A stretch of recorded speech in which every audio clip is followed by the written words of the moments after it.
The global coronavirus pandemic has stopped the world in its tracks.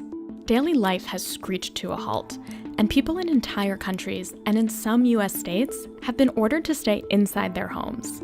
The outbreak that was first reported in central China in December 2019 has now traveled around the world, infecting and killing people throughout Asia, the Middle East, Europe, and eventually landing on American shores. The first US case was confirmed in late January 2020 in Washington state, and the virus has since spread to every state in the country, infecting thousands and devastating local businesses along with the national economy. On March 11, 2020, a congressional doctor told Capitol Hill staffers that up to 150 million Americans could contract COVID-19, the disease caused by coronavirus. Scientists, doctors, and public health officials at every level of government have been working overtime to slow the epidemic and keep people safe. But there's one critical piece of the containment puzzle that has been seriously lacking: testing. It seems almost inconceivable that the United States would have a shortage of tests. We always talk about how our healthcare system is the best in the world. The country's top doctor himself told Congress the American system had failed. It is a failing. I mean, let's admit it. Between a lack of supply and a maze of bureaucratic red tape, the United States, the biggest economy in the world, found itself trying to combat a contagious and deadly epidemic without enough tools to determine who is and isn't sick. And this testing shortage has caused widespread confusion throughout an already fearful American public. Anybody right now and yesterday, anybody that needs a test gets a test. They're there. They have the test. Does Providence St. Joseph's Health have enough tests or enough testing capability at this point to test all those people you just mentioned? No, not yet. Not yet.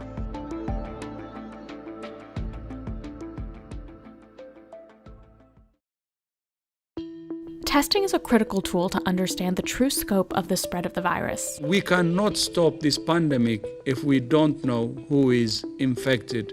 Robust testing is particularly essential after early cases are confirmed in order to identify and trace potential points of contact and tamp down on the outbreak. So you have an index case. You'd want to know everyone that was around that individual to see how many of them actually got sick, because that tells you an awful lot about what happened. Dr. Hochman runs Providence St. Joseph Health, the hospital system that treated the first positive COVID-19 case in the U.S. in Washington state. And the amount of information that you get from that tells you a lot about how quickly does it spread, how sick do people get, and is it incidental contact? Is there something different about different individuals that seem to spread virus more, they shed virus more readily than others?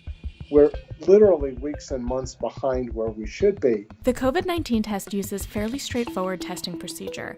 It's called PCR, or polymerase chain reaction, and it's actually a pretty basic testing technology.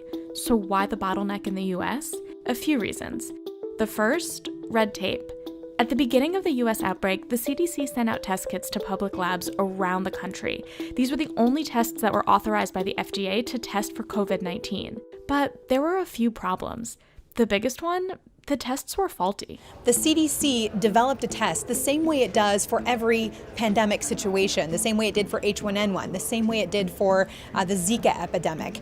Typically, that system works really well. Something went wrong when the CDC delivered those tests for verification at the public health labs. Some of them were returning inconclusive results. And so the CDC had to scramble and send out new kits or figure out a workaround. They did that, but it led to delays.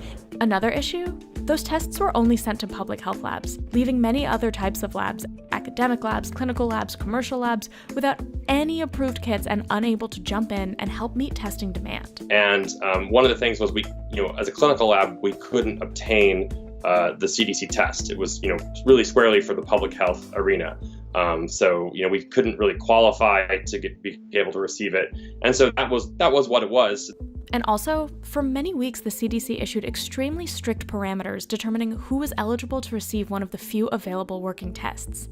These guidelines dictated that a test could only be administered to patients who had a fever, were symptomatic with either a cough or shortness of breath, and had either recently traveled from China or had close contact with a known COVID-19 patient or someone who was currently being tested. One of the frustrating things was you had to be a known contact of someone who had COVID-19, but we weren't testing for COVID-19, so that criteria really did, never really tripped the wire there. At the very end of February 2020, two things happened. The first, the FDA granted emergency use authorizations to a lot of other labs, the ones that had been excluded from receiving that original CDC test. So labs like the virology lab at the University of Washington, the one that's located right in the epicenter of the Seattle outbreak, that clinical lab that had been stuck on the sidelines was finally able to authorize its own COVID-19 tests and start testing people. And the second, the CDC relaxed those strict rules about who could and couldn't be tested. But even though those eligibility requirements had been removed, it's still super unclear, even today, who can get a test and who can't.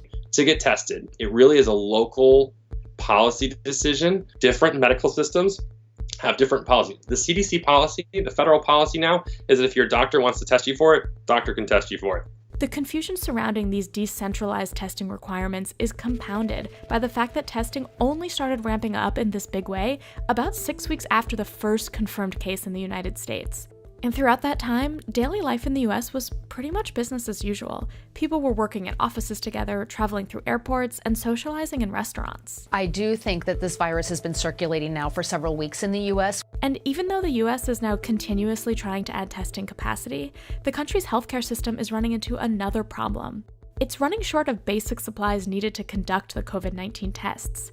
Health officials in multiple states are running low on things like swabs, pipettes, and reagents. Those are the chemical materials mixed with a patient's sample during the testing process. And even though test makers like Roche are supplying hundreds of thousands of tests to labs around the country, the demand is just overwhelming. The entire world is sort of on fire from a demand standpoint, right? Like Italy wants tests, Germany wants tests, UK wants tests, France wants tests, China wants tests, India wants tests, Latin America wants tests.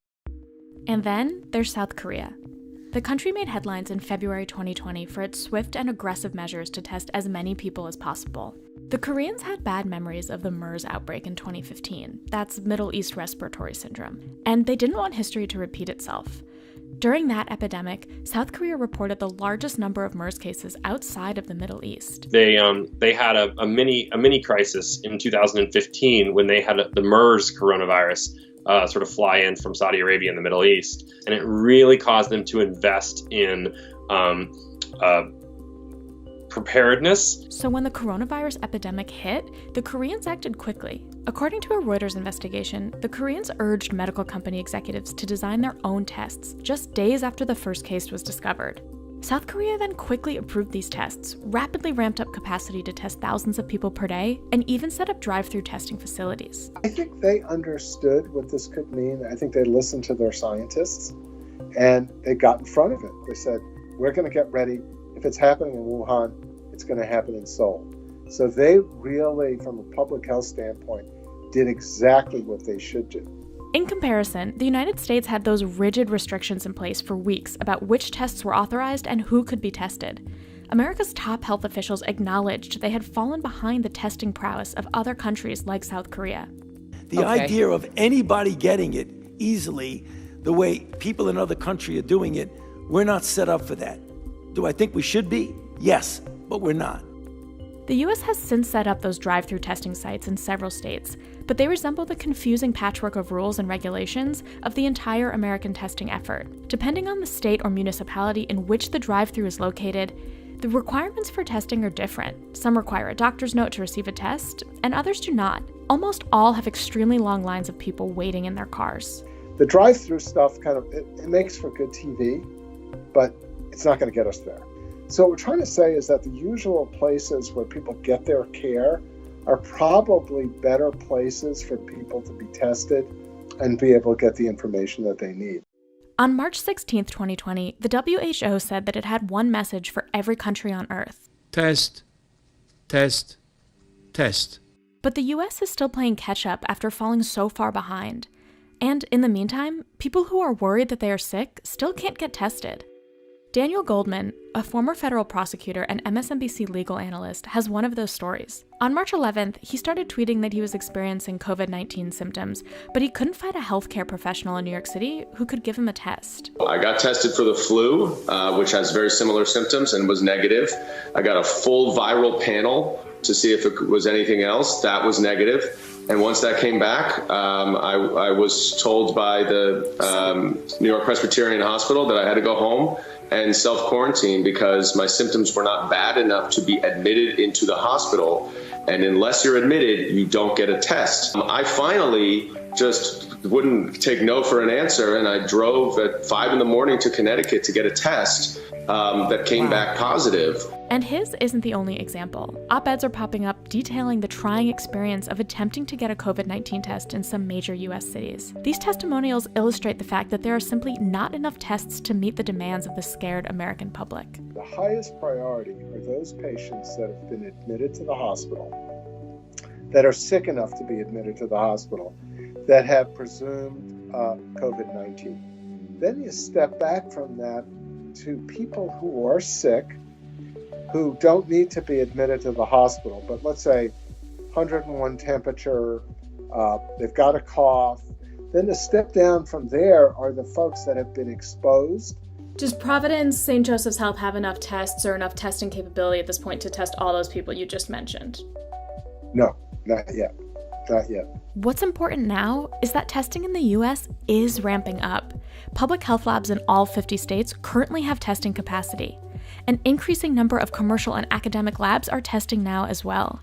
LabCorp says it has the ability to perform 20,000 COVID-19 tests per day. Fellow lab giant Quest Diagnostics has increased capacity as well. Right now, we're actually doing 25,000 per day. Thermo Fisher, one of the test makers that received one of those emergency use authorizations from the FDA, has started to ship some of the 1.5 million tests it's already produced to 200 labs across the country. The testing procedure may also evolve, potentially eliminating the need to go to an overwhelmed emergency room to request a test. Abbott Laboratories submitted to the FDA today a request for approval of a point-of-care test. This would be the kind of test where you could go to your doctor. You could get the test done there at your doctor and have the results in no more than 15 minutes. And the federal government may be using the Defense Production Act, a law from the 1950s, to acquire thousands more tests. On March 24th, the head of FEMA said that the White House plans to use its powers as designated in that law to procure 60,000 more test kits. But one critical question remains. Will the US be able to ramp up testing and thwart the spread of the virus before too many people get sick and the country's healthcare system can't treat everybody? Put simply, do we have enough time? Well, let me refactor your question because you're focused on testing in terms of what's going to change the curve. The testing itself is helpful, but it's really the behavior changes. These sort of social distancing measures, closing the schools, everyone work from home, these sort of social distancing measures are the thing that will show up 2 to 3 weeks out from now in the number of cases that we have. Yeah, I think we'll get there, and it's going to be a mix of demand and supply, right? As we sort of bend that curve and reduce the number of cases, just like China has, just like South Korea has. I mean, it's possible, right? It's possible. The time period that we missed, those 3 weeks from that initial sentinel case, I got to get over it. I think most of us are getting over how much valuable information we lost. We hope that we fall somewhere between Korea and Italy. That we hope we've done enough things early enough to avoid what we're seeing in Italy.